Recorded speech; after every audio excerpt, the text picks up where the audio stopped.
Entonces, ustedes me dicen si se ve. ¿Se ve? Sí se observa, Fernando. Ya. Bueno. Voy a empezar. Esto es una charla, no es muy larga. Yo en realidad trato de consolidar un poco cada cosa y que todos nos llevemos la idea principal de cada sesión. Y entonces, pues la charla trata de los efectos sistémicos de la ventilación mecánica. Lo importante de todo esto es saber que cuando uno ventila a un paciente, intuba a un paciente y luego lo conecta a un ventilador mecánico, quitar quizás una idea equivocada de que esto solo tiene una repercusión en los pulmones para mejoría o para empeoramiento, porque se puede hacer mucho daño con la ventilación mecánica también, pero en realidad es algo que cambia la mecánica de cómo el cuerpo trabaja normalmente, cambia la fisiología normal de la respiración, la vuelve completamente distinta, y eso pues el organismo no está preparado, no es lo natural y pues puede tener un impacto sobre órganos como el cerebro, el corazón, los riñones, el hígado, los intestinos. Entonces, uno tiene que conocer cuáles son los posibles efectos adversos que va a tener la ventilación mecánica para poder disminuir esos eventos al mínimo posible, ¿no? A los que lastimosamente algunos no podemos evitar, pero otros seguramente que sí. Entonces, pues con esa premisa, vamos a empezar con algunas generalidades. Yo voy a poner aquí el puntero, por si lo necesito. Entonces, la ventilación mecánica, pues como comentábamos anteriormente, puede afectar prácticamente cualquier sistema del cuerpo. Y esto se va a dar por, también lo que comentábamos, de los cambios en las presiones fisiológicas dentro del tórax, ¿no? Uno normalmente respira con una presión negativa, pero cuando se conecta a un ventilador mecánico, eso se vuelve a presiones positivas dentro del tórax y pues eso genera un cambio dentro de la fisiología normal, ¿sí? La magnitud en relación con la presión media de la vía aérea y el estado cardiopulmonar del paciente, eso es lo que va a depender, sobre todo en las manifestaciones cardiopulmonares. O sea, que hemodinámicamente, cómo se encuentra ese paciente, si previamente ya estaba chocado, si estaba hipovolémico, si estaba deshidratado, si tenía algún grado de insuficiencia cardíaca, algún grado de hipertensión pulmonar. Entonces, ese estado previo en relación con la presión intratorácica que se genera, pues va a impactar, va a ser de mayor o menor impacto para el organismo. Entonces vamos a tratar de hablar por sistemas, por aparatos, cuáles son algunos de los efectos más importantes y cómo podemos evitar. Primero los efectos pulmonares, ¿no? Dentro del daño que se puede hacer al pulmón, pues existen diferentes conceptos, que son el barotrauma, el volutrauma, el biotrauma, atelectrauma, ¿sí? Entonces ya conceptos que se han desarrollado acerca del daño que podemos causar. Entonces la lesión pulmonar inducida por el ventilador, que se conoce como VILI por las siglas en inglés, o VALI, pues es algo a tener muy importante al momento de ventilar, ¿no? Es algo que tenemos que tener muy en consideración, porque si bien cuando intubamos a un paciente lo que queremos es mejorarlo, también sí que podemos empeorarlo si es que no monitorizamos la ventilación adecuadamente. Podemos causar nuevas lesiones pulmonares e causar que haya un empeoramiento del intercambio gaseoso. Esto se ve mayormente en el pulmón esponjoso, o sea, en el descrito como pulmón esponjoso o descrito por Gattinoni como baby long, que es un pulmón disomogénico y de tamaño pequeño, ¿no? Tamaño pequeño en relación al volumen que es ventilable, que es muy característico del síndrome de estrés respiratorio. Entonces, al momento en que nosotros ventilamos un pulmón que en su capacidad de recibir volumen es más pequeño que el normal, no por el tamaño, sino por la capacidad que tiene, pues eso hay que tener muy en cuenta porque al meter volúmenes muy altos o generar presiones muy altas dentro del pulmón, pues vamos a causar daño porque el pulmón no puede recibirla, no puede tener una adecuada complacencia pues para manejar los volúmenes y las presiones que se están generando. Entonces, ¿qué podemos tener? Sobre distensión alveolar regional, podemos tener estrés de las interfaces alveolares, podemos tener apertura y colapso cíclico de los pequeños bronquios y alveolos que producen cizallamiento alveolar. Con el daño en el epitelio alveolar podemos tener un daño alveolar ya preexistente y empeorarlo. Altas y mantenidas concentraciones inspiratorias de oxígeno, pues van a dañar también por aumento de radicales libres, producción de citocinas, pues también van a producir un daño. El alto flujo sanguíneo en las arterias pulmonares y la producción local y liberación de citocinas sistémicas, ¿no? Todas esas cosas pueden dañar. Entonces, más o menos, ¿qué es lo que se produce dentro de los pulmones cuando uno ventila o qué es lo que podría desencadenar un problema? Y es que las presiones inspiratorias mayores de 30 milímetros pueden provocar disfunción de los neumocitos tipo 2. Como sabemos, los neumocitos tipo 2 son los que producen el surfactante pulmonar, que es la sustancia que pues mantiene determinada tensión superficial sobre los alveolos y los mantiene abiertos para que no se colapse en cada inspiración. Entonces, si yo no permito que se produzca suficiente surfactante por los neumocitos que se van dañando, voy a terminar en un colapso alveolar, ¿verdad? La tensión superficial va a desaparecer y voy a terminar colapsando esos alveolos. Cuando los alveolos se colapsan, pues la resistencia de la vía aérea va a aumentar porque el flujo de gas de aire tiene que pasar por un diámetro más pequeño que está colapsado y eso va a aumentar la resistencia, ¿sí?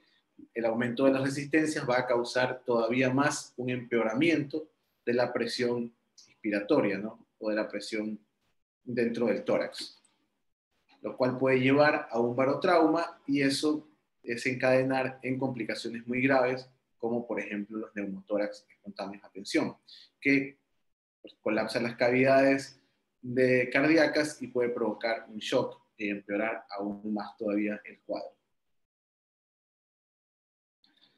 Entonces, en los pulmones que requieren una alta presión inspiratoria sobre el rango de normal, el gas, o sea, el flujo de gas se va a dirigir hacia las zonas sanas, que en teoría son las más distensibles o distensibilizadas, ¿sí?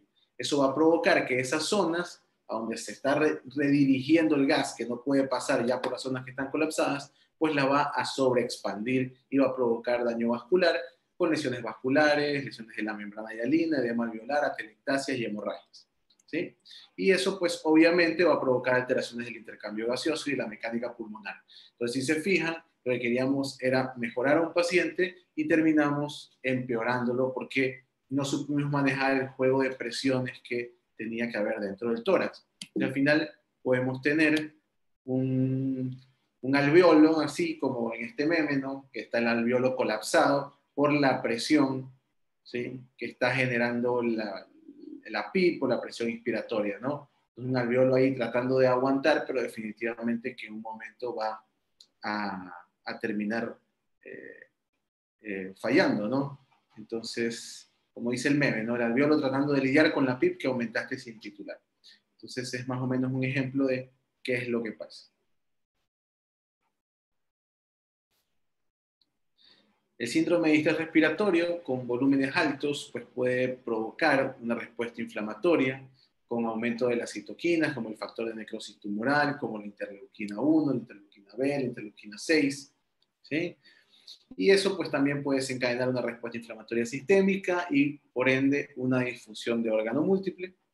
Entonces, para evitar la lesión inducida por la ventilación mecánica, se debe tratar de ventilar con objetivos de ventilación mecánica protectora. Ya más adelante, pues, si también se ahondará más y cada vez, en cada charla, posiblemente escuchen con mayor frecuencia el término de ventilación mecánica protectora, ¿sí? Entonces, lo que vamos a tratar es siempre de ventilar el pulmón, pero con medidas protectivas.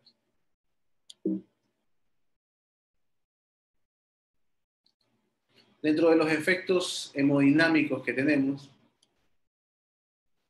pues el corazón y los grandes vasos del árbol vascular pulmonar están situados dentro de la cavidad torácica y pueden ser afectados obviamente por los cambios de presión durante la ventilación mecánica, ¿sí? El aumento de las presiones pleurales va a disminuir el retorno venoso que llega al lado derecho del corazón, a la aurícula derecha, ¿verdad? Porque a mayor presión, pues, esa presión se transmite a la aurícula derecha, si entra en la cava, ¿verdad? La sangre que viene de la cava a la aurícula derecha, pues tiene que lidiar con una presión mayor dentro de la aurícula para poder entrar, y eso va a disminuir el retorno venoso.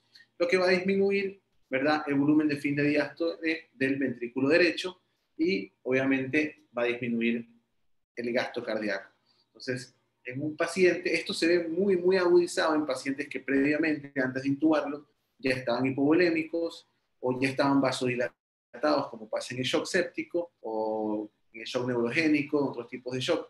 Pero si el paciente no está con una volemia adecuada o en su defecto no está bien reanimado, pues podemos empeorar al momento de ventilar su estado hemodinámico, disminuyendo el gasto cardíaco, provocando hipoperfusión y dañando más al paciente. Entonces, tiene algunos efectos dependiendo del ciclo cardíaco en el que estemos, en la inspiración o en la expiración.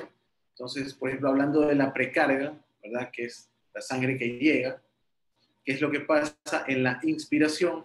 Pues, obviamente, al aumentar las presiones dentro del tórax, la precarga del ventrículo derecho, como veíamos anteriormente, pues va a disminuir por todo este juego de presiones, pero también a su vez la precarga del ventrículo izquierdo se va a ver aumentada. ¿Por qué? Porque al distenderse los alveolos, pues en los grandes vasos, esa sangre del árbol vascular pulmonar, pues se va a ver empujada, ¿sí?, hacia el ventrículo izquierdo. Entonces la precarga del ventrículo izquierdo sí puede aumentar en ese contexto. Obviamente que el efecto mayoritario, si un paciente está hipovolémico y yo lo ventilo, va a hacer que su gasto cardíaco general caiga, ¿no?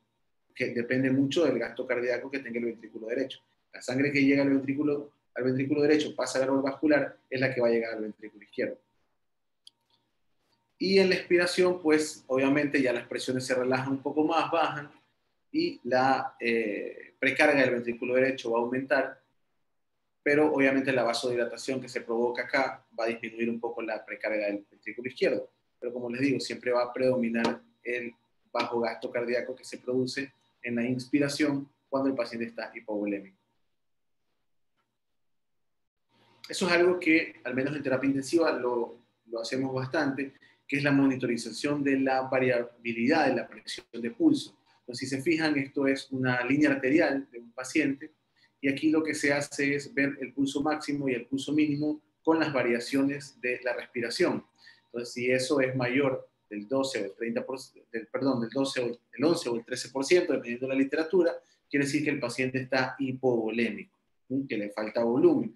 Esos cambios, pues, tienen que ver con los cambios de presión dentro del tórax y el ciclo cardíaco. Es algo que solemos monitorizar en terapia para valorar en un paciente que está en ventilación mecánica si necesita o no más líquidos. Entonces también hay efectos de la poscarga, ¿no? Cuando los vasos pulmonares, cuando hay distensión de los vasos, perdón, de los alveolos, hay sobredistensión de los alveolos, pues los pequeños vasos sí se van a colapsar. Eso aumenta la resistencia vascular pulmonar y pues puede crear un problema en la poscarga también del ventrículo derecho, porque al aumentar la resistencia, como hablábamos anteriormente, aumenta la presión dentro del árbol vascular, y eso pues el ventrículo derecho tendrá que aumentar las presiones para poder vencer esa resistencia que se está provocando a nivel de la microvasculatura del árbol bronquial.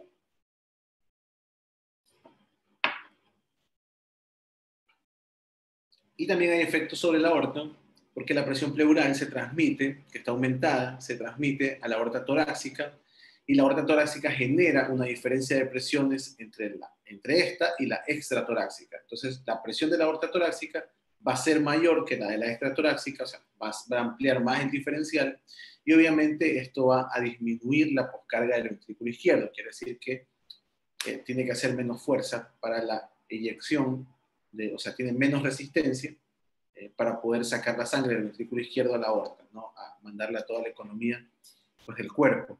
Entonces, en ese caso, hay pacientes con algún grado de insuficiencia cardíaca que sí se ven beneficiados de esa presión positiva que genera la ventilación mecánica.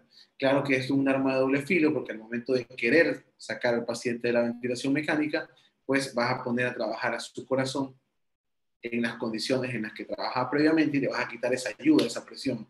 Y pues va a ser una prueba de esfuerzo para él, para ver si logra o no destetarse de la ventilación. Pero es uno de los efectos que tiene el aumento de las presiones de la aorta torácica sobre la extratorácica. También hay algunos efectos renales. Los principales son cardiopulmonares, pero como hablábamos anteriormente, pues puede afectar a prácticamente todo el organismo. Entonces también tiene efectos sobre el riñón. Obviamente, hay pacientes que están en UCI, en emergencia, o en quirófano, que es donde generalmente ventilamos, no ventilamos en piso, que ya están recibiendo muchas cosas, ¿no? Pueden estar hipovolémicos, pueden estar recibiendo antibióticos, muchos de estos medicamentos, muchos de estos antibióticos pueden ser nefrotóxicos, ya pueden llegar con algún grado de fallo renal, ¿no? Pueden estar sépticos. Entonces, cualquier alteración que ya tenga previamente una predisposición a que ese riñón falle, pues no va a necesitar de mucha ayuda de la ventilación para hacerlo fracasar, ¿no? Porque son pacientes que ya vienen con alguna alteración, ¿sí? Entonces, se ha descrito que la ventilación mecánica puede provocar descenso del flujo sanguíneo renal, disminución del filtrado glomerular, reducción de la natriuresis y la diuresis, ¿no? Entonces puede haber mecanismos en que se provoque esto de manera directa por la ventilación mecánica y de forma indirecta también. Entonces vamos a hablar un poco de cada uno, de los mecanismos directos que provocan la lesión renal aguda o de los mecanismos indirectos que también podían provocarla.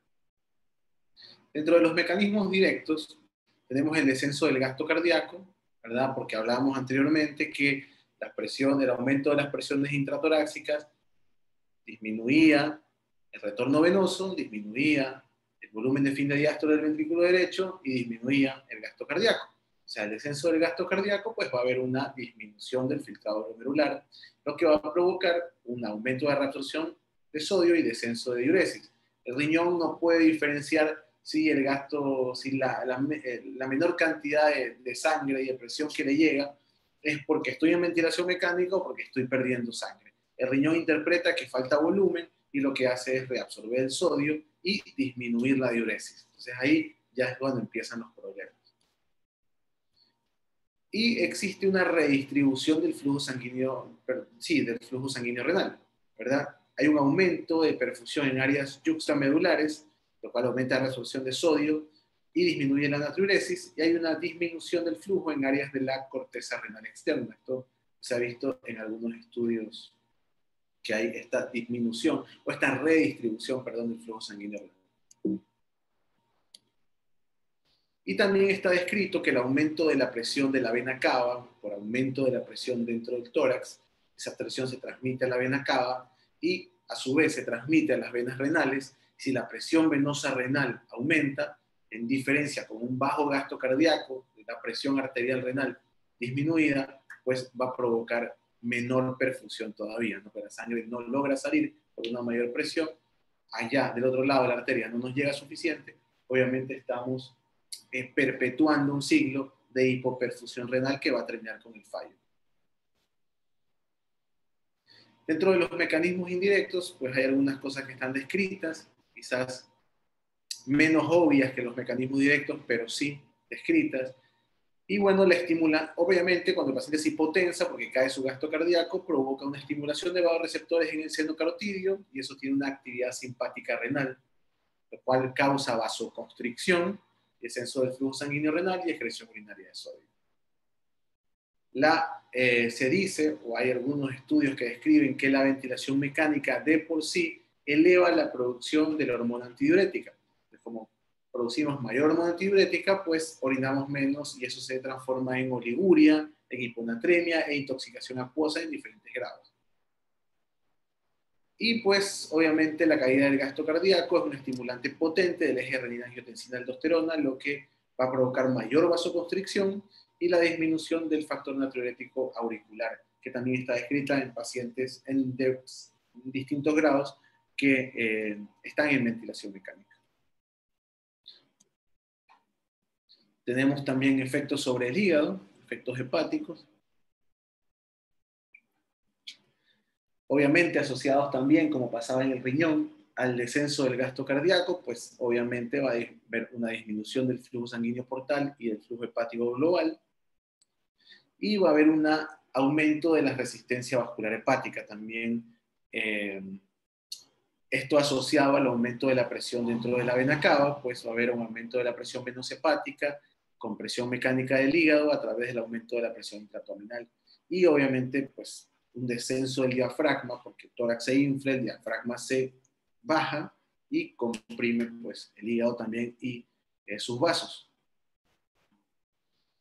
Y está descrito, que estos en realidad son estudios en animales, que hay un aumento de la presión del conducto biliar y que se dice que aumenta 21% de las resistencias del conducto biliar en los pacientes que son sometidos a ventilación mecánica. Esto en realidad no está tan descrito en los humanos, sí que hay estudios en animales, pero igual pues definitivamente la mecánica de eso nos podría hacer pensar que sí, sí podría estar pasando y podría tener alguna repercusión en el hígado, ¿no?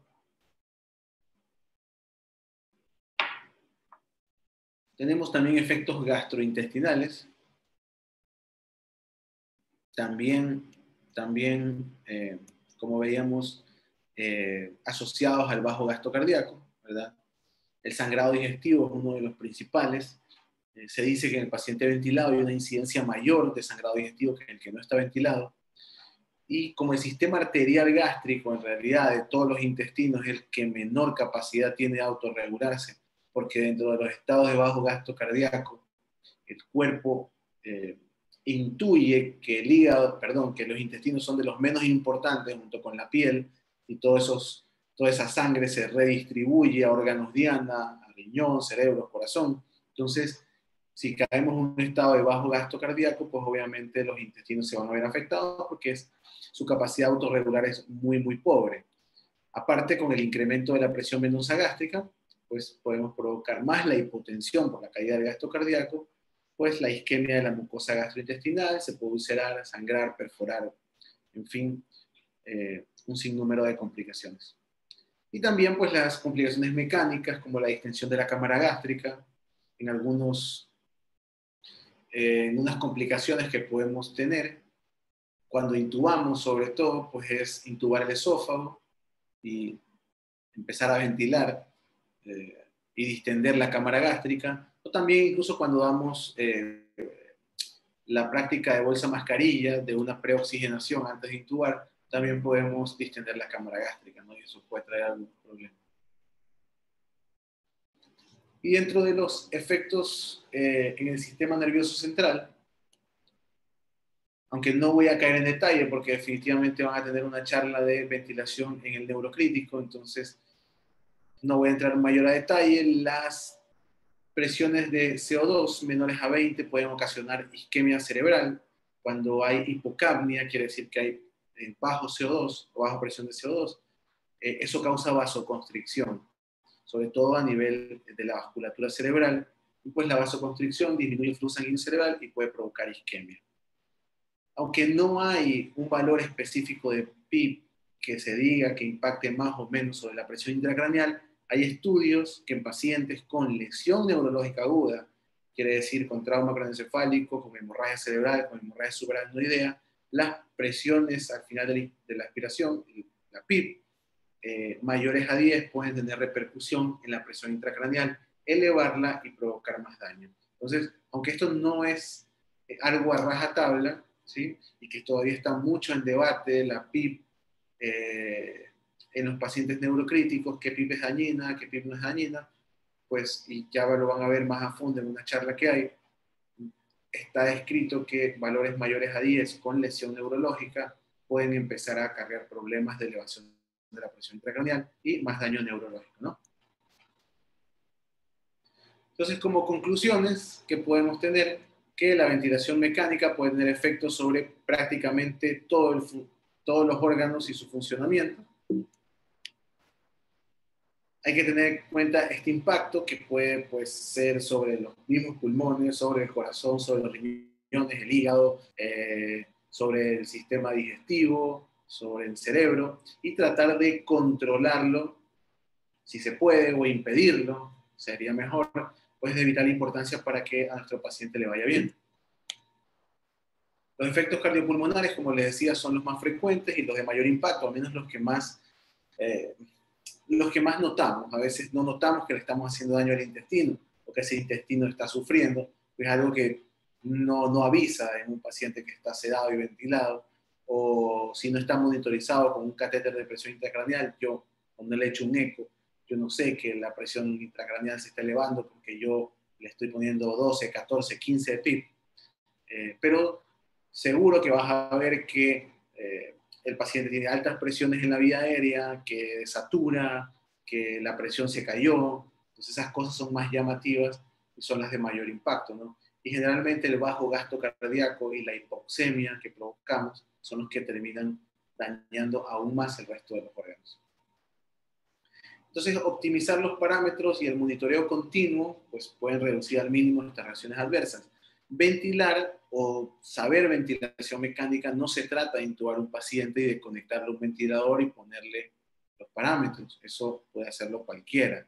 Cualquier persona que pase una semana en terapia intensiva, una semana en anestesia, una semana en urgencia, puede intubar y puede conectar a un ventilador mecánico. Lo que ustedes tienen que tratar de aprender, o la destreza que tienen que tratar de desarrollar, es la monitorización de la ventilación mecánica. Es que si lo que yo le estoy dando al paciente le sirve, lo está ayudando y no le está acarreando más complicaciones. Entonces, eso es lo más importante que uno tiene que llevarse pues, de cada charla y del curso en general, ¿no? Saber programar, saber monitorizar y saber los impactos que va a tener lo que yo estoy haciendo sobre un paciente que ya de por sí está mal y que yo puedo poner peor, ¿no? Está en mis manos mejorarlo o ponerlo mucho peor de lo que llegó. Como les decía, no es una charla muy larga. Yo en realidad prefiero no entrar, quedarnos, no sé, tanto tiempo hablando de algunas cosas, sino darles puntos sobre los cuales ustedes después trabajen o investiguen más, y seguro son cosas que han visto cuando han ventilado a un paciente, y ahora más o menos darles pues las herramientas de por qué pasan estas cosas y cómo podemos impedirlas. Y pues siempre dejo una frase, entonces yo creo que esta es muy buena, que dice: el mayor enemigo del conocimiento no es la ignorancia, sino es la ilusión del conocimiento. En realidad ese suele ser el problema mayor: creer que ya lo sabemos todo, creer que no hay nada que aprender, creer que no hay nada que descubrir. Siempre hay un vivo, como decimos acá, un sabido, que ya las conoce todas, y eso no es así. Eso es lo que más daño hace, ¿sí? El creer que uno lo sabe todo. Cada vez que uno estudia, se van a dar cuenta cuando estén estudiando para el curso, para otras cosas, que saben menos. En realidad se dan cuenta que tampoco saben. O todos nos damos cuenta cuando aprendemos algo que lo que no sabíamos anteriormente o que tampoco sabíamos sobre un tema. Así que pues les incito a que sigan en el curso, que sigan estudiando, que cuando vayan a su guardia, a su hospital y estén con el ventilador, pues estén monitorizando al paciente, vean cómo los cambios de las presiones les puede afectar, si le cayó la presión, si le cayó el gasto cardíaco, si le saturó y por qué se puede estar dando eso. Preocúpense de que tenga protección para las úlceras gástricas si no la tiene, de ver que su abdomen esté bien, de que su cerebro esté bien, dentro de lo que se puede. Y pues agradecerles por llegar hasta acá. Espero que sigan en el curso, que les siga sirviendo. Y si hay alguna pregunta, alguna duda, alguna experiencia, pues podemos compartirla ahora. Igual yo creo que tenemos tiempo, ¿no? Muchas gracias, Fernando. La verdad que siempre tus charlas, tus ponencias son enriquecedoras. Siempre aprendemos más, por más que seamos especialistas, siempre todos los días hay algo nuevo que aprender. Y como lo manifiesta Fernando, pues siempre queda a veces esa pequeña gana de seguir investigando más. Yo creo que es muy frecuente y muy común, ¿no? Como Fernando nos había manifestado acá, puede que los pacientes que necesiten ventilación mecánica, dependiendo de la causa, ¿no? pueden llegar hiperdinámicos y todo, ¿no? Cuando nosotros hacemos una intubación rápida con el tema de la utilización del sedante, de la analgesia sedante y el relajante muscular, que ya nos lo manifestó el doctor Díaz en su charla, pues puede ser una causa de hipotensión, ¿no? Del sedante como tal. Pero creo que casi a todos o a la mayoría de nosotros nos ha pasado que al momento de la intubación conectamos nosotros al ventilador mecánico y automáticamente la presión se desploma, ¿no? Entonces, eso es lo que justamente manifestaba acá Fernando, que los efectos cardiovasculares son los que prácticamente son mucho más visibles y los podemos ver casi de inmediato, ¿no? Mira, Fernando, acá tenemos una pregunta, una consulta. A Eh, ver, para que exista daño permanente en una encefalopatía hipóxica, ¿qué tiempo debe transcurrir sin oxígeno? mira, eso es variable. Eso es bastante, eh, es difícil decirlo. Se dice que el cerebro empieza a sufrir un daño que podría ser irreversible a partir del minuto 6 en que no recibe una adecuada perfusión, 6 7, eso es lo que dice. Eh, pero todo paciente que sufra una parada cardiorrespiratoria o que en su efecto haya estado hipoxémico durante mucho tiempo, la única manera de ver un daño sería tratar de valorar su estado neurológico posterior. Ahora, hay imágenes que ayudan, como la resonancia magnética, si uno ve pues, lesiones en los núcleos de la base, hablaría de una encefalopatía anóxica importante, aunque no haya estado el tiempo que nosotros creemos, pero eso va a depender de la edad, de si el paciente estaba normotérmico o hipotérmico. Los pacientes que están hipotérmicos cuando sucede el evento de la parada cardiorrespiratoria, como las personas que se ahogan o que son encontradas en el hielo, esos pacientes como están hipotérmicos, se dice que incluso la reanimación cardiopulmonar debe ser durante más tiempo porque tienen o podrían tener un buen resultado neurológico. Es difícil decir cuánto tiempo exactamente, pero se dice que entre 6 y 7 minutos ya el cerebro puede empezar a sufrir un daño que es potencialmente no reversible. Eh, si uno quisiera saber, pues obviamente la idea es tratar de despertarlo, que es lo que hacemos, eh, y tenemos las imágenes como una resonancia magnética, los electroencefalogramas, que podrían hablar también de disfunción cortical, algunas cosas que nos pueden ayudar más bien a predecir un mal pronóstico, pero no te sabría decir qué tanto tiempo exacto necesita un paciente para tener un daño irreversible, ¿no? Como te digo, eso va a depender de la edad y va a depender si la causa y si el paciente estuvo normotérmico o hipotérmico cuando le pasó. Entonces eso es muy difícil todavía decir. Perfecto.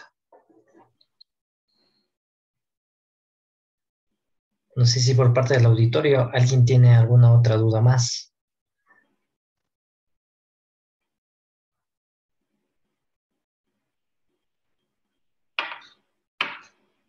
Todo claro, todo claro.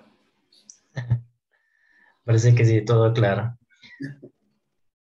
Este, yo tengo una pequeña inquietud, Fernando, con respecto a este tema de la hipotermia. Obviamente dices que no hay un tiempo definido, ¿no? Pero si un paciente estuviera hipotérmico, ¿hasta qué tiempo me extendería? La reanimación. Ajá, sí, La reanimación cardiopulmonar. exacto, Se dice que puede pasar una hora. una hora. Sí, Perfecto. se dice que puede pasar una hora. Eso dice si el paciente está hipotérmico. Los pacientes que, no sé, personas que están patinando en el hielo y de pronto se caen, eh, sufren ahogamiento y los sacan y los reaniman. Esos tipos de pacientes se dice que pueden reanimarse hasta una hora. O sea, incluso pasar la hora. Que las probabilidades de recuperación neurológica son mayores que en el paciente que estaba normotérmico. Entonces, nunca he tenido un paciente así, eso, te lo digo en teoría. Yo nunca he tenido un paciente, afortunadamente, que haya llegado a este hipotérmico.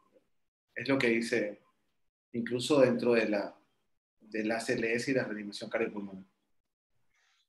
Vale, perfecto, Fernando. Acá algo más nos preguntan o nos colocan una frase, una expresión en el tema de los desafíos de post-COVID. Puede ser hipertensión arterial o soplos cardíacos. Me imagino que nos hacen referencia como situaciones que nos da el post-COVID, lo asumo yo. Sí, bueno, creo que todo paciente que haya quedado con algún tipo de... Del COVID estamos aprendiendo mucho y estamos viendo que puede haber encefalitis por COVID, como cualquier infección viral, pues también podría haber una miocarditis, algún tipo de daño cardíaco. Y obviamente si este paciente salió de esa etapa y regresa por alguna otra nueva cosa, y tiene que ser intubado y tiene ya una disfunción cardíaca previa, pues la ventilación sí, definitivamente, si no sabemos manejarla, podría empeorarlo mucho. Al inicio, hacer caer su gasto cardíaco, un corazón que ya esté enfermo, pues sí sería bastante crítico, ¿no? Entonces, todas esas consideraciones hay que tenerlas en cuenta. Por eso asegúrense de que su paciente, incluso cuando lo vayan a inducir para intubarlo, como dice Diego, pues asegúrense de que esté euvolémico, normovolémico, si tienen que pasarle un bolo antes, si necesitan usar vasopresores ya previamente. Pues la idea es esa, la idea no es que el paciente se intube, se ventile y verlo hipotenso y desaturando, porque eso es lo que más vemos. El paciente se intuba, se ventila y está hipotenso y desaturando. Y no era la idea de lo que tenía que pasar. ¿Sí? Entonces ahí empezamos a ponerle vasopresores, ahí empezamos a pasarle líquido a chorro y terminamos también pues haciendo un daño importante. Entonces siempre debe haber una valoración previa, aunque en los lugares de emergencia a veces puede uno no tener mucho tiempo para eso, pero sí debe existir una valoración previa, aunque sea rápida, del estado del paciente, de la bulimia, o aproximar su estado hemodinámico, y además de sus antecedentes, pues como comentaba la colega o el colega, de si este paciente ya tiene algún pues, daño cardíaco previo, pulmonar, hipertensión pulmonar. Eh, entonces, más o menos, sí, orientarse a eso. Sí, a veces no hay tiempo, pero si podemos hacerlo, es mejor para el paciente, ¿no? Claro, yo creo que la idea está clara, ¿no? Y Fernando nos resumió de manera muy adecuada y fue muy puntual en las cosas. La idea clara en el sentido de que la ventilación mecánica, si bien es cierto, es promotora de darle un soporte vital, en este caso soporte respiratorio a mi paciente, también va a tener cierto tipo de circunstancias a nivel de todos los órganos, especialmente del aparato cardiovascular, que nosotros tenemos que estar presentes. Desde el momento que vamos a intubar el paciente, nosotros tenemos que tenerla claro qué efectos va a producir la presión positiva que estamos administrando a través de la respiración mecánica en nuestro paciente y más que todo estar preparados. Entonces, como Fernando bien lo explica, el paciente es hipotenso, el paciente está desaturando, tengo que actuar de manera rápida e inmediata justamente para precautelar y revertir toda esta situación, ¿no? Entonces, creo que ese es el fin de estas charlas, ese es el fin del curso, conocer más el porqué, las razones, que ya lo vimos ahora en esta clase, y estar preparados para justamente contrarrestar ese tipo de circunstancias.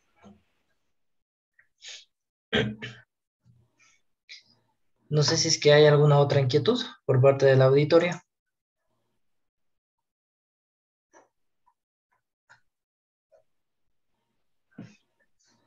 Bueno, me parece que no hay más preguntas con respecto al tema. De todas maneras, el día de hoy pues estaba planificado esta única clase que estaba a cargo del doctor Fernando, que ustedes ya tuvieron la oportunidad de conversar y charlar pues una vez más, Fernando, te agradezco mucho, te felicito por el tema de la charla, siempre es muy concreto en cuanto al tema tus ponencias y pues ya nos estaremos viendo nuevamente, Fernando, en las siguientes semanas. Vamos a hablar sobre pacientes neurocríticos, ventilación en pacientes neurocríticos, sobre sedantes también. Entonces, estas clases igual van a estar a cargo de Fernando. Y pues vamos a ir conversando mucho más a lo largo de estas 5 semanas. Entonces, de todas maneras, pues una vez agradecido y pues Fernando, no sé si tienes algo más que decir o Pues no, comentar. agradecerle, siempre para mí es muy grato compartir, tratar de colaborar en lo que podamos y felicito a la gente que está inscrita en el curso porque siempre es motivo de admiración que uno quiera por su cuenta ganar un poco más de conocimiento, ganar un poco más de práctica para dar lo mejor para los pacientes, que es la única forma que tenemos de hacerlo, ¿no? Es adquiriendo más conocimientos y poniéndolos en práctica. Entonces les agradezco infinitamente. Si tienen en algún momento alguna duda sobre esto, como que ahorita capaz, no sé, me da un poco de pena, lo que sea, pues está el chat. Siempre, como ven, siempre estamos ahí activos en el chat. Entonces, acerca de la charla de efectos sistémicos, tengo una pregunta que se me vino, chéverísimo, la contestamos. Y bueno, eso, desearles buenas noches y también Diego, otra vez agradecerte por permitirme participar y ya nos estamos viendo en las próximas charlas, seguro que sí. Ah, seguro que sí. Bueno, buenas noches nuevamente con todos. Espero que tengan un buen fin de semana y pues este fin de semana al chat les enviamos el plan de trabajo de la siguiente semana. Muchas gracias a todos. Hasta luego.